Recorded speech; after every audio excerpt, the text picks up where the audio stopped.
Let us pray. Eternal Father, strong to save, whose arms have bound the restless waves, we thank you for the inspiration of a consequential and laudable life as we celebrate the legacy of James Earl Potter, Jr., the 39th President of the United States. We proclaim your generosity to this nation and world for giving us the gift of someone with the ethical congruence to be salt and light to his generation. Lord, he made the world more palatable. We thank you for his passion for integrity, his commitment to lead the world better than he found it, and his exemplary love for his precious Rosalind. Inspired by his great life, teach us to know you more clearly, to love you more dearly, and to follow you more nearly each day. We pray in your matchless name.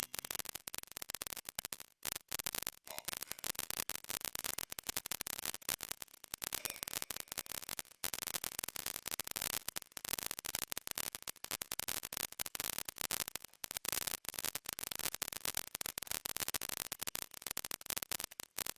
Madam Vice President, Speaker, Leader Schumer, Leader Jeffries, Jack, Chip, Jeff, Amy, and other members of the Carter family, and distinguished guests.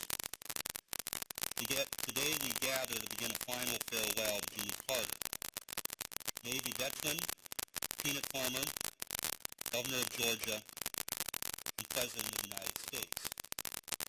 Sunday school teacher, Nobel Prize winner, advocate for peace and human rights, and first and foremost, a faithful servant of his Creator and his fellow man. In the commencement speech he delivered at Liberty University back in 2018, President Carter told a story about going on a mission to Massachusetts back in his younger days under the auspices of the Southern Baptist Convention. During that trip, President Carter was impressed by the success of a fellow missionary in winning souls to Christ. And so as the mission was winding down, he asked him what made him so successful. He was a little embarrassed by my question, President Carter recalled, but then he finally said, I try to have two loves in my heart. One love is for God, and the other love I have in my heart is for the person who happens to be in front of me at any particular time. It was a statement, President Carter said, that he never forgot.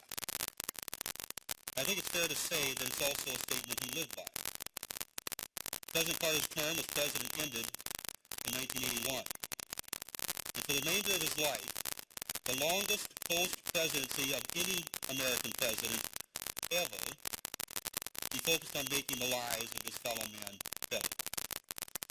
That meant things like the Carter Center, which among other things works for the eradication of disease in some of the poorest areas of the globe.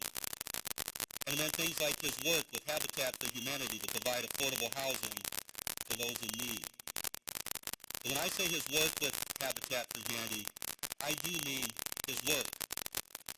Jimmy Carter knew that his status as a former president could bring attention to good causes. It's why he encouraged Habitat to make use of his name and image.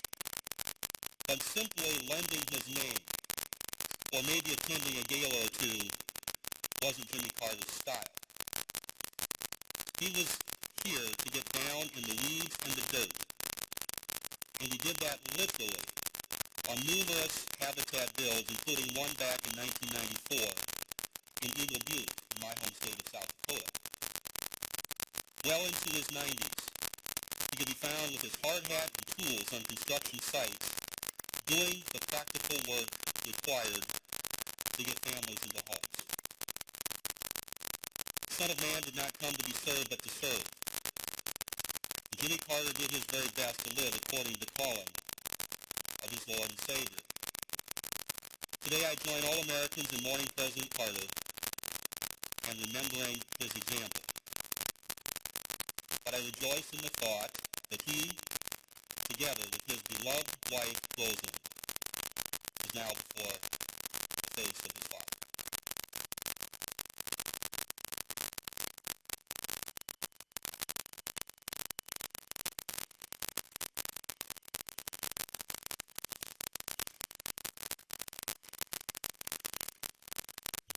To the family, to Jack and Chip, Jeff and Amy, the entire Carter family, Vice President Harris, members of the Cabinet, Eva Thune, my colleagues in Congress, and my fellow citizens. We meet in this sacred hall of self-government to honor an extraordinary man, a man who modeled the virtues of service and citizenship, as well as any other American. Surrounding us are the statues of those who gave their time, their energy, and their lives for the good of America. Before us lays a man who now joins their midst, patriot, veteran, humanitarian, and the 39th President of the United States. When Jimmy Carter walked out on the east front of the Capitol and took his oath of office, I was just 4 years old, and he's the first president that I remember. Looking back, it's obvious now to me as an adult why he captured everyone's attention. Jimmy Carter was a member of the greatest generation. He lived through the Great Depression. He did that on a farm in rural Georgia. He knew the value of a dollar, and he modeled thrift his entire life. As long as he was in office, he hated government waste. His father, an Army veteran of the World War I era, taught patriotism to his children. And eventually his son, this young man from Plains, followed his father's example of self-sacrifice, and he joined the Naval Academy in the middle of World War II. In the Army, Lieutenant Carter learned from the legendary Admiral Rickover to always do his best, as he served on the first fleet of nuclear submarines. It's telling that today the USS Jimmy Carter, a top-secret attack submarine, now roams the oceans, bearing the name of the only president who served in such close quarters. President Carter's life, his selfless service, his fight against cancer, and his lasting contributions to his fellow man are all truly remarkable. Whether he was in the White House or in his post-presidential years, as was discussed, President Carter was willing to roll up his own sleeves to serve and get the job done. We all know about his work with Habitat for Humanity, and that was mentioned. And the origin story goes that it was in 1984, when he first became aware of the work. He was in New York for a friend's anniversary. Millard Fuller, the founder of the fledgling charity at the time, called President Carter and asked if he wanted to visit a site in Brooklyn during his trip. President Carter agreed, and he found his way down to the Lower East Side. Standing on the roof of a dilapidated building, he looked out on the wealth of Wall Street to the south, to the power of Midtown Manhattan to the north. And then he looked down, and he saw an image he'd never forget. An elderly woman cooking breakfast over an open fire in the rubble of the building, there in the heart of the richest city in the world. The Habitat for Humanity worker that was there with him turned to President Carter and said, if there's anything you can do, he would take it. He said, if there's anything I can do, let me know. The worker said, well, maybe you can send some volunteer carpenters from your church. It was the very next day that President Carter called Habitat for Humanity, told them he was going to send some carpenters, all right, and that he himself would be one. And thus began his famous tradition of donating 1 week every year to build and restore homes for his fellow Americans.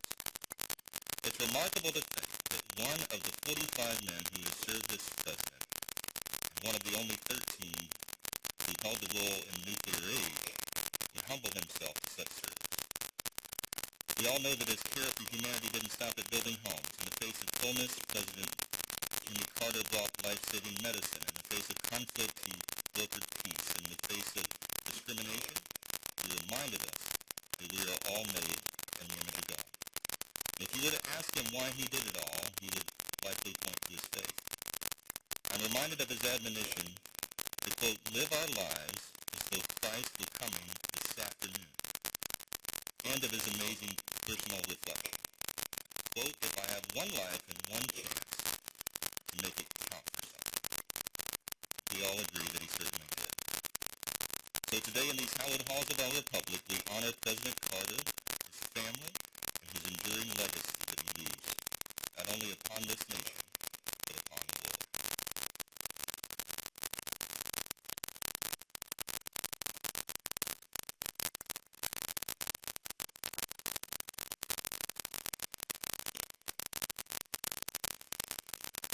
Leader Thune, Speaker Johnson, Leader Sherman, Leader Jeffries, members of Congress, and distinguished guests.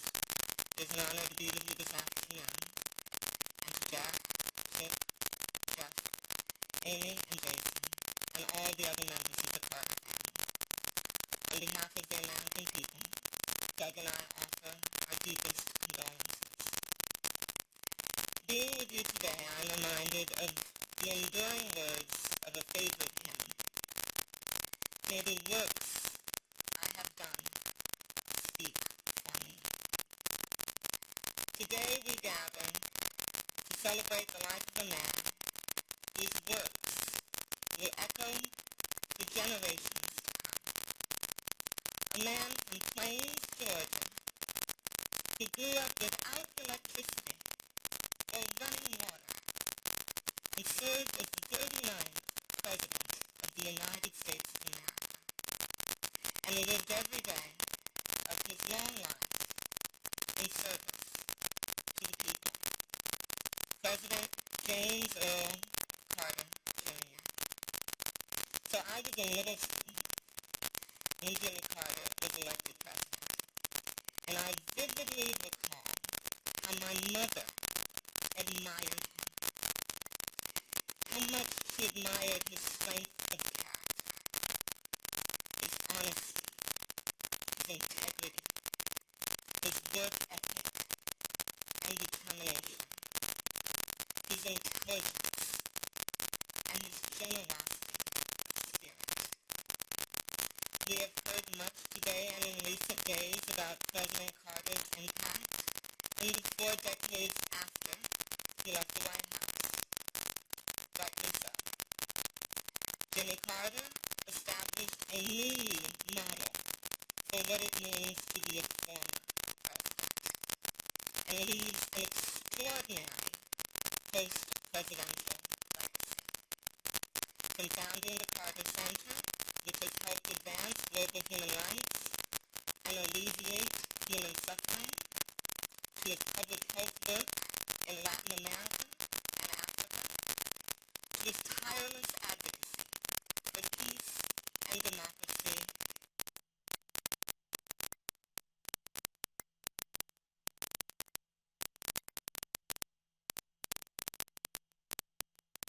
of his time. He was the first president of the United States to have a comprehensive energy policy, including providing some of the first federal support for clean energy. He also passed over a dozen major pieces of legislation regarding environmental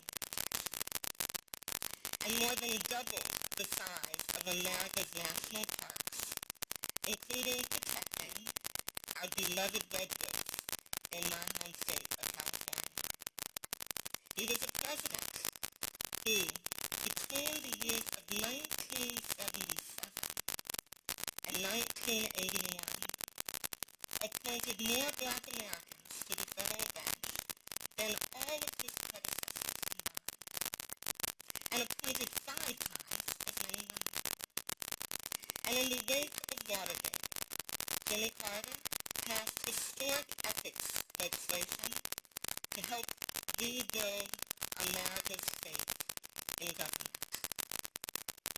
Jimmy Carter, as president, was also a respected global leader. To be sure, the years of his presidency were not without international crises or challenges, but his legacy of global leadership is well established.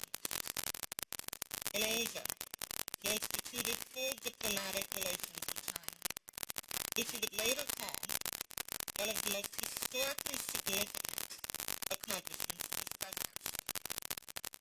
And his legacy lives on in the Middle East because, do you recall, in the decades before Jimmy Carter became president, Israel and Egypt had been at war numerous times. Few thought peace could be achieved between them. Yet Jimmy Carter did that. Through his persistence and perseverance, through his unshakable belief in the power of American diplomacy, he secured the Camp David Accords, one of the most significant and durable peace treaties since World War II.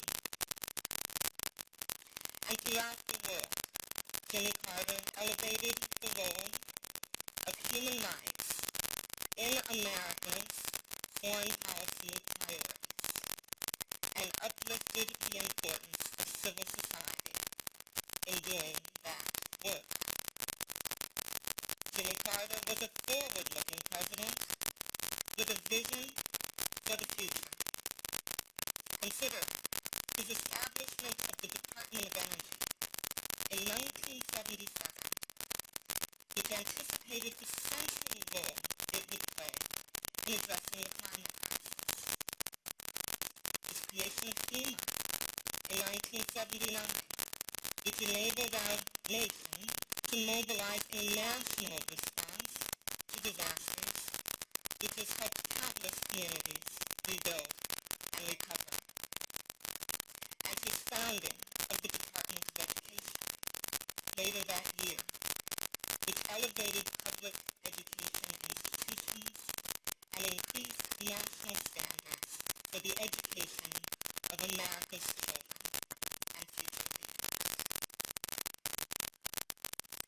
Jimmy Carter was that all-too-rare example of a gifted man who also walks with humility, modesty, and grace. Recall the stories from the 1976 campaign about how he slept in the homes of his supporters to share a meal with them at their table and to listen to what was on their minds.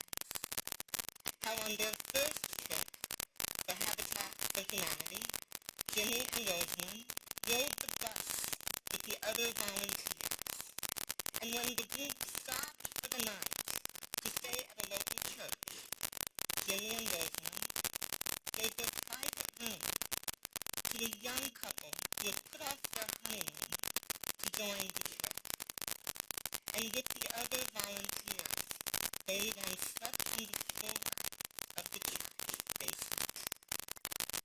And then, of course, his work to eradicate the vicious skinny worm disease that once disabled millions of people a year.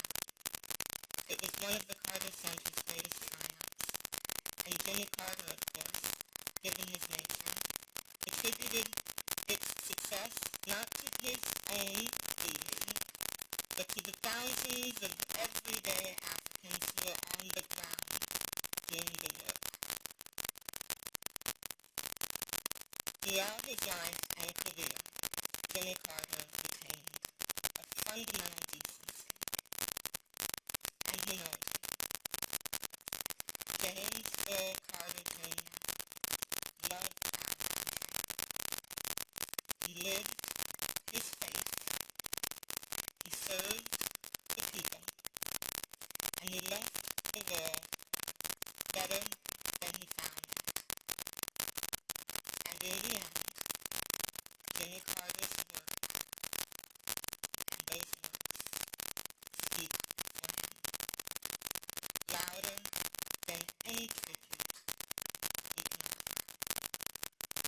from his life, dear lesson, for the ages, and a beacon for the future. And God bless President Jimmy Carter, and God bless the United States of America.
signing off dispatch.